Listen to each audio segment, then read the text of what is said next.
Ieri positivi al Covid, chiude il reparto di chirurgia generale dell'ospedale di Belluno, raffica di tamponi nel frattempo, in un mese ricoveri raddoppiati nei nosocomi veneti. Lockdown probabile a Natale, secondo il professor Andrea Crisanti, mascherine sempre, tamponi, tracciamento dei contatti, questa dice l'unica soluzione, intanto è polemica per la non operatività dell'app Immuni in Veneto. Tragedia alla centrale idrica di Acegas APS di Padova, 2 operai travolti da un enorme cumulo di terra, uno dei 2 è morto, l'altro è rimasto gravemente ferito. A Venezia un trentenne picchiato durante un diverbio con un 45enne, stava camminando con un'amica senza indossare la mascherina. Ad un mese esatto dall'inizio della scuola, alle 21:15, faremo il punto della situazione con una lunga intervista in prima serata con il dirigente scolastico regionale del Veneto, Carmela Palumbo. Domani a Venezia, previsione di marea tra 135 e 140 centimetri sul medio mare, le paratoie del Mose pronte ad essere riattivate. Rubano le luci LED dei lampioni in pieno giorno a Mogliano e caccia la banda che ha messo a segno diversi colpi. L'appello del sindaco ai cittadini: avvertite se vedete fantomatici tecnici al lavoro. Il Giro d'Italia arriva in Veneto e venerdì toccherà per prima Monselice con la 13ª tappa. La città si prepara a ricevere la carovana. Buonasera, ben ritrovati in diretta all'edizione regionale dei nostri notiziari. Parte come sempre con i dati sull'epidemia. Frenano per ora i ricoveri di pazienti Covid negli ospedali del Veneto, che oggi vedono 359 posti occupati nei reparti non critici, 3 in meno di ieri. Anche le terapie intensive sono pressoché stabili con 40 pazienti, meno 1. Dunque una persona è uscita dalla terapia intensiva per essere ricoverata nei reparti normali, una situazione che non determina, come sottolineato dal governatore Zaia, alcun allarme per il sistema sanitario regionale, capace di 464 posti nelle rianimazioni. Rispetto ad un mese fa, però, l'impennata dei contagi ha avuto una netta ripercussione sui nosocomi. Il 14 settembre scorso erano 151 le persone ricoverate nei normali reparti, oggi sono 359, più 137% nelle terapie intensive. C'erano 20 pazienti che sono diventati 40, quindi più 100%. Questi sono i numeri e nello specifico ora andiamo subito a Belluno. Un medico, alcuni infermieri ed un paziente positivi al Covid. È stato chiuso il reparto di chirurgia generale del San Martino. Positività tra operatori del team di chirurgia. Il Covid entra al San Martino e fa tremare la sanità bellunese. Un medico, alcuni infermieri ed un paziente sono risultati contagiati dal coronavirus. Immediatamente è scattato il protocollo previsto in questi casi: tamponi a tappeto, isolamento e chiusura del reparto. Per questo motivo, oltre che un controllo immediato come previsto per quanto riguarda anche i pazienti, si è riscontrata una positività anche nell'ambito dei degenti, quindi è scattata immediatamente un'azione volta a mettere in sicurezza il reparto, intendendo i pazienti e ovviamente anche gli operatori. Per quanto riguarda l'attività chirurgica, questa viene temporaneamente sospesa per quello che riguarda l'elezione, quindi intendiamo interventi di day surgery e di quick surgery, mentre vengono garantite le prestazioni di emergenza con una riorganizzazione interna. Solo i casi urgenti dunque verranno operati a Belluno. Ovviamente in altre sale operatorie le emergenze, come gli interventi programmati, verranno dirottati all'ospedale di Feltre. Ovviamente, avendo la chirurgia che lavora in complementarità con l'urologia e con la nefrologia, anche queste attività sono state dislocate altrove. Il provvedimento di chiusura varrà per almeno una decina di giorni. Intanto sono in corso le indagini di tracciamento dei contatti per capire da dove il focolaio sia partito. È per ipotizzare la possibilità di un contagio che è entrato dall'esterno su uno degli operatori. Però ecco, la parola definitiva, cioè la valutazione epidemiologica definitiva, sarà fatta nelle prossime ore. C'è la concreta possibilità di un lockdown a Natale. Fanno discutere e creano clamore le parole del direttore del Dipartimento di Microbiologia di Padova, Andrea Crisanti. Nelle migliori delle ipotesi avverrà a Natale. Secondo il professor Crisanti il lockdown potrebbe arrivare anche prima, c'è solo un modo per convivere con il virus ed è quello di ridurre al minimo la trasmissione del contagio. Mascherine meglio se chirurgico, FFP2 e tracciamento dei contatti. Importante isolare più persone possibili. L'indicatore della situazione non è il numero dei contagi, ma è il numero di isolati rispetto ai contagi giornalieri. E questa è la misura dell'efficienza del sistema che abbiamo sul territorio per bloccare la trasmissione virale. Guardi, tipicamente una persona incontra 10-15 persone negli ultimi 5 giorni che dovrebbero essere messi in isolamento. Se lei vede quello che è successo ieri nel Veneto, abbiamo avuto 366 contagi, mi pare, e circa 650 isolati. Ora, se noi abbiamo 350 contagi, noi se avessimo un'efficienza del 100% avremmo dovuto mettere in isolamento 6.000 persone. Ora questo significa che noi stiamo mettendo in isolamento il 5% delle persone, lasciando in giro il 95% di possibili contatti, di cui alcuni sicuramente contagiati. Gli effetti del DPCM si vedranno tra 2 o 3 settimane, ma in Inghilterra, spiega Crisanti, le restrizioni e le chiusure anticipate dei locali non hanno dato i risultati sperati. Anche sul trasporto serve un aumento dei mezzi e dei controlli. Al momento l'unica soluzione, secondo Crisanti, è quella di organizzare al meglio la macchina dei tamponi. A questo punto servirebbe delle direttive chiarissime sull'uso dei test, perché c'è tantissima confusione, ognuno fa come gli pare e purtroppo questi test hanno delle prestazioni che non si adattano a ogni situazione e quindi guardi, il fatto di non aver pensato mesi fa a implementare un piano di sorveglianza attiva basato sull'incremento dei tamponi e sull'incremento delle persone sul territorio per fare il tracciamento non si risolve né con i tamponi rapidi né con test fai da te, perché si rischia soltanto di creare situazioni ancora peggiori. E uno dei sistemi che dovrebbe aiutarci a fare prevenzione, ovvero quello di utilizzare l'app Immuni, pare non stia funzionando, soprattutto in Veneto, ed è scoppiata la polemica.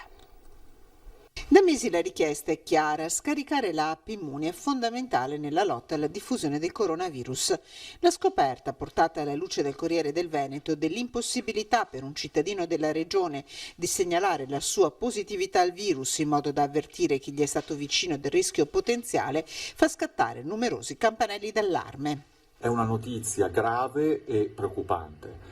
Più di 500.000 veneti in queste settimane hanno scaricato questo strumento, questa applicazione, pensando di fare una cosa importante per tutelare la salute propria e quella degli altri. Il fatto che non si sia ancora messo in moto tutto il sistema sta esponendo molte persone anche ad un rischio di salute. Non resta solo la CGIL nel coro di proteste del mondo politico e civile. Il sistema, a quanto spiegato dalla Regione in queste ore, dovrebbe essere operativo. Il problema riscontrato era legato all'iniziale esclusione del Veneto dalle regioni in cui l'app Immuni era partita in via sperimentale. La piattaforma è pronta, assicurano dalla Direzione Prevenzione di Venezia.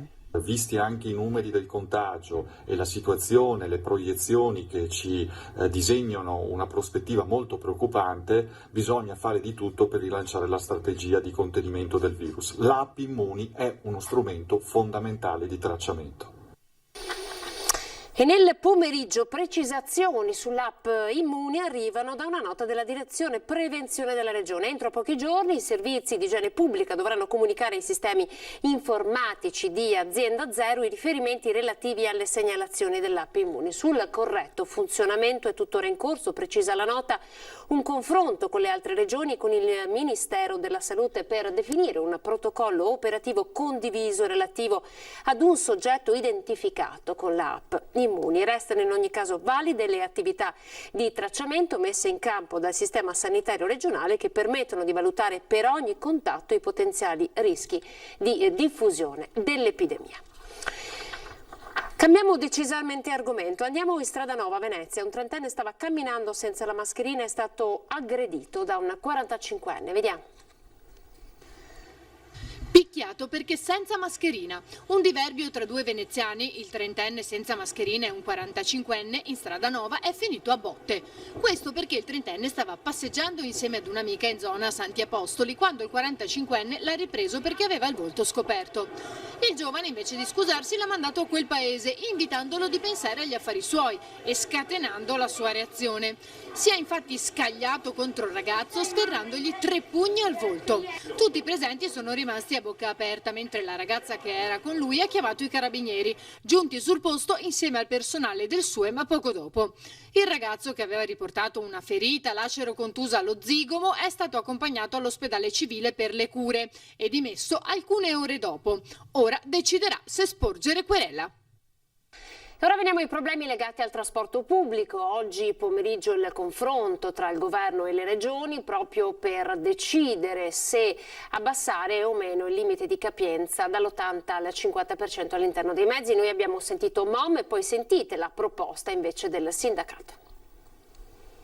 Se il riempimento fosse abbassato al 50%, sicuramente la nostra azienda, ma credo tutte le aziende del trasporto pubblico, sono impossibilitate a garantire una regolarità di servizio e portare i ragazzi a scuola come stiamo facendo in questo momento. Il servizio di trasporto pubblico potrebbe andare in default qualora il governo decidesse di abbassare ulteriormente la capienza massima negli autobus dall'80% attuali al 50%.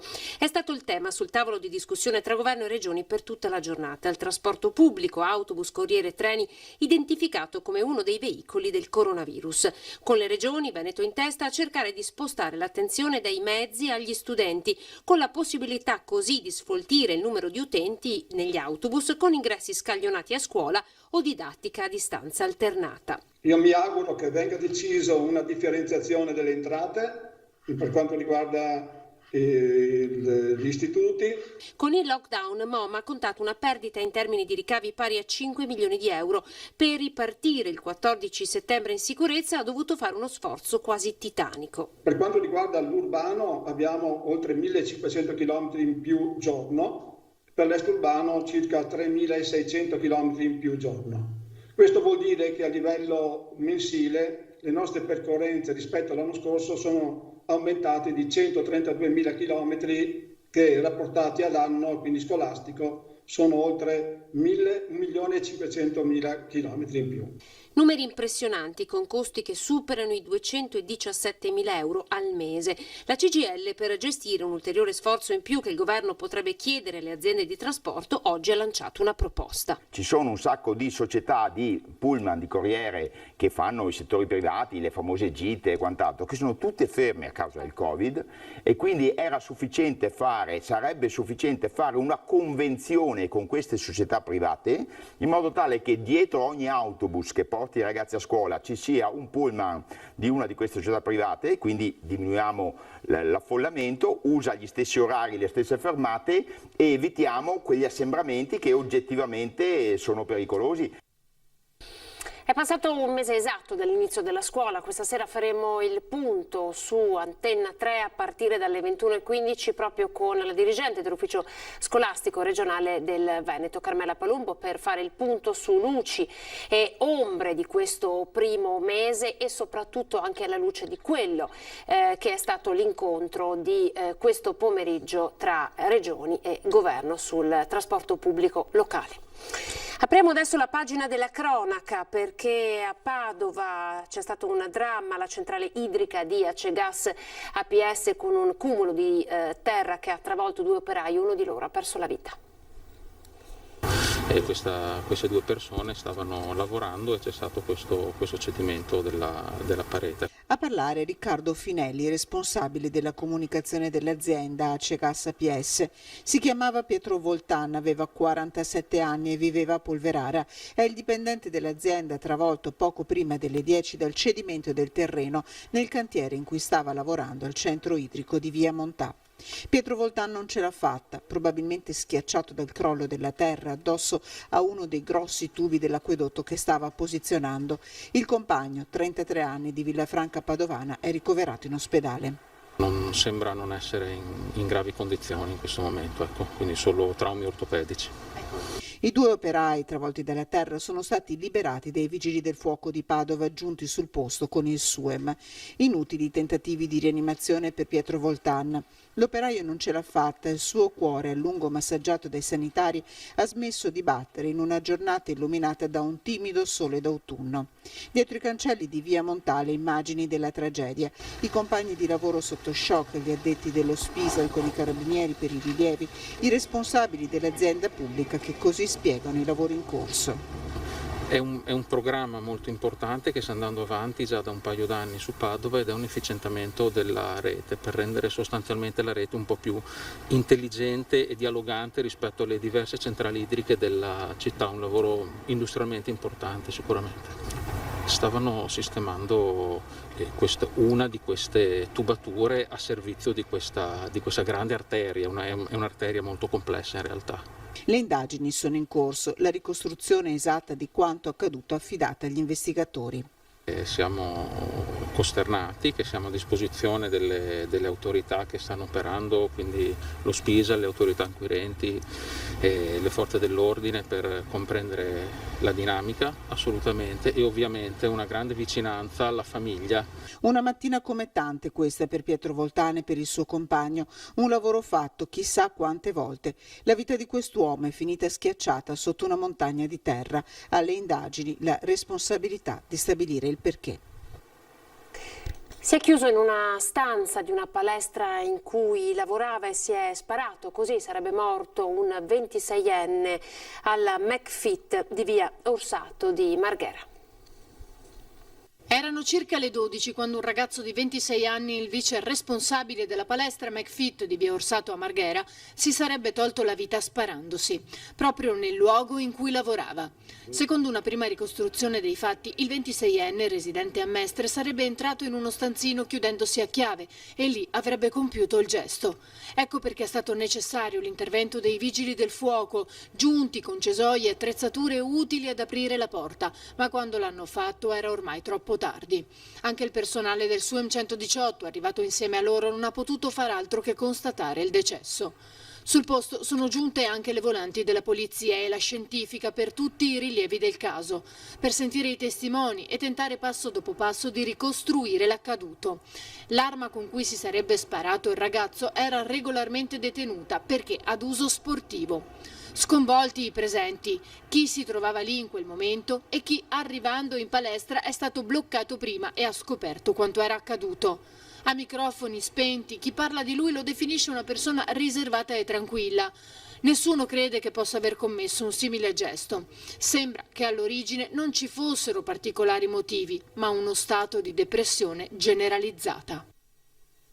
Parliamo adesso di maltempo perché è confermata la previsione di alta marea per domani alle 10:20 con un picco massimo di 135 centimetri. All'origine del fenomeno un nuovo fronte atlantico che porterà aria fredda sul Mediterraneo. Nel pomeriggio la Capitaneria di Porto ha emanato un'ordinanza di divieto alla navigazione alle bocche di porto di Lido e Malamocco in occasione del sollevamento delle paratoie. L'ordinanza prevede tra l'altro il divieto di navigazione attraverso le bocche di porto nell'arco temporale tra le 7:30 e le 15, mentre le unità navali della Guardia Costiera e delle altre forze dell'ordine vigileranno sull'intera area. Occhi puntati sul Mose dunque anche nella giornata di domani. Andiamo a Padova, venerdì l'ultimo saluto all'ex consigliere regionale del PD Claudio Sinigaglia, scomparso all'età di 62 anni. Per chi volesse ricordarlo non fiori ma donazioni alla parrocchia di Santa Maria Assunta del quartiere di Chiesa Nuova.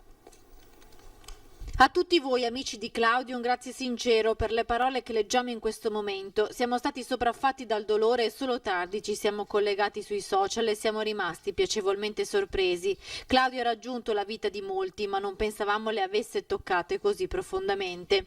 Un grazie a tutti davvero di cuore da parte della famiglia. Ciao papà.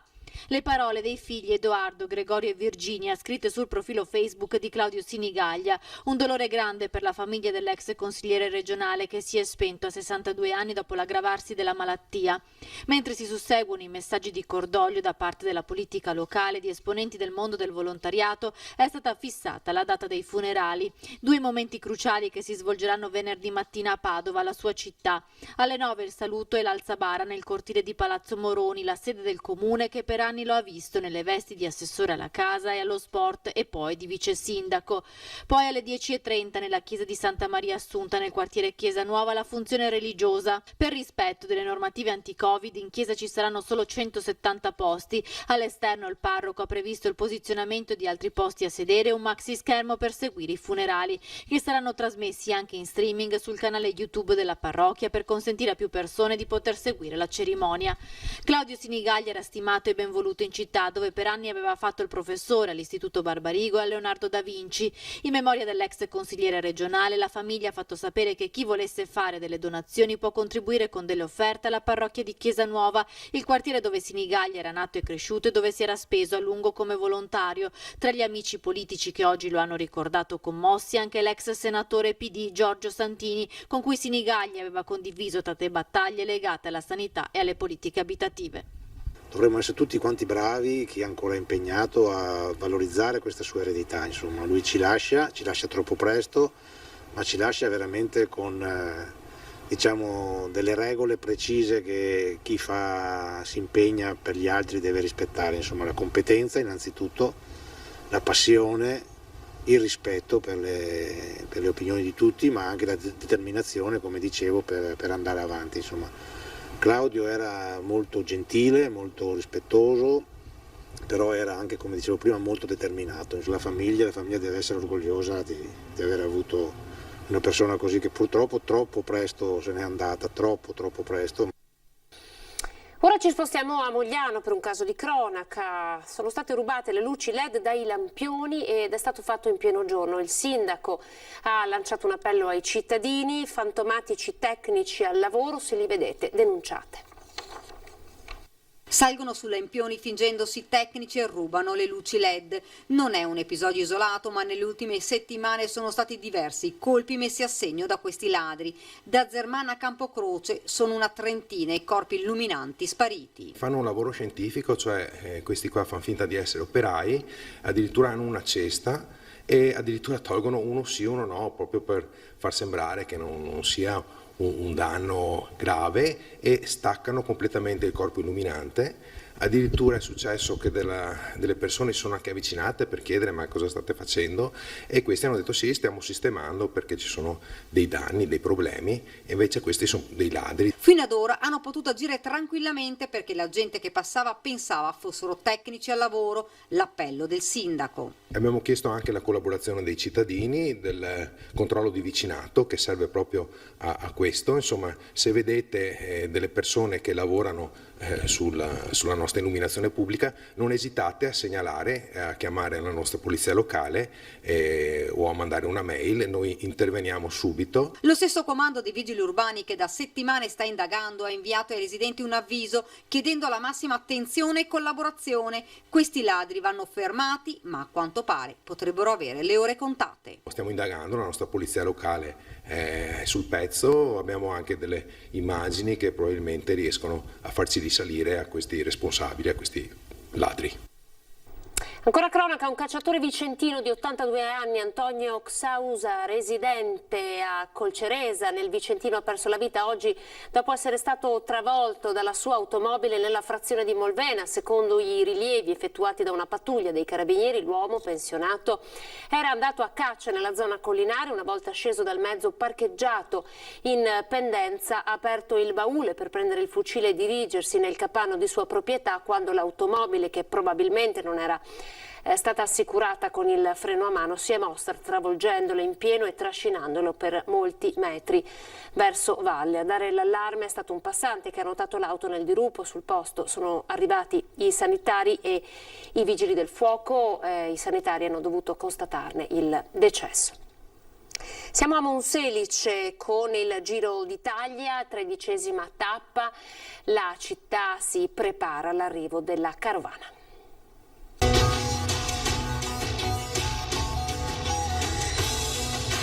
Partenza da Cervia, nel cuore della Romagna, arrivo a Monselice. Sono 192 i chilometri della tappa numero 13 del Giro d'Italia 2020. Un'occasione di lancio turistico per la città veneta che venerdì 16 si prepara ad accogliere la carovana rosa. Sì, è vero, una grande festa per il comune, deve essere una grande festa per tutti a Monselice, ma anche per chi verrà a trovarci da fuori, quindi Monselice si sta vestendo a festa con le vetrine dei commercianti che ormai hanno tutti allestito appunto a tema Giro d'Italia, e con l'amministrazione comunale che insieme al comitato di tappa ha veramente lavorato, stiamo ancora lavorando anche oggi per sistemare le ultime cose. Oltre 200 persone sono mobilitate perché tutto possa svolgersi nel migliore dei modi. Uno sforzo che su strada porterà agenti di polizia locale e carabinieri a controllare quasi 200 punti di attraversamento, con numerose chiusure di strade a partire da mezzogiorno. La strada sarà chiusa in entrata e in uscita a Monselice e anche a Boara, tra l'altro, e il centro sarà chiuso da mezzogiorno fino a circa alle 4:15, 4:30, 4:15, perché abbiamo una tabella di marcia che dipende dalla velocità dei ciclisti, ovviamente. Chiuso il traffico fino all'arrivo della tappa la statale 16 Padova-Rovigo, la statale 10 tra Monselice ed Est, e chiusa parzialmente anche la Monselice Mare, che sarà interdetta ai veicoli per 700 metri da Pozzonovo a Monselice, solo per il tempo necessario al passaggio della carovana. Per assistere allo spettacolo è obbligatorio seguire le disposizioni del nuovo DPCM, mascherina e distanziamento. Pochi gli ammessi al traguardo, riservato di fatto alle autorità nel rispetto delle severissime misure anticontagio. Questo per noi era l'ultimo servizio, grazie per essere stati in nostra compagnia. Ora le previsioni del tempo. Arrivederci.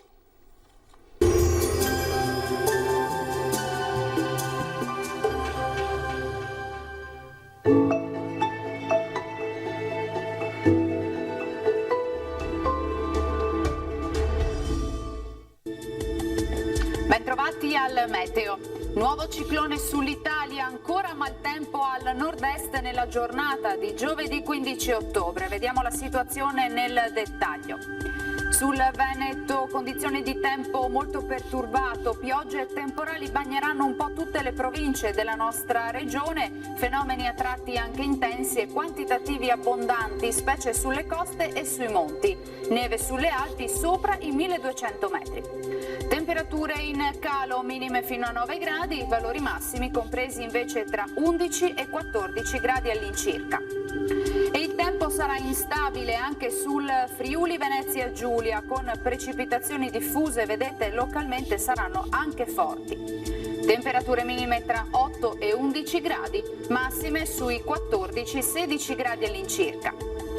Infine uno sguardo alla situazione del Trentino Alto Adige, nessuna novità, anche qui tempo molto instabile con piogge un po' dappertutto. Temperature minime sui 5-6 gradi, massime intorno ai 12 gradi. Dal meteo di Antenna 3 per ora è tutto, grazie per l'attenzione, arrivederci.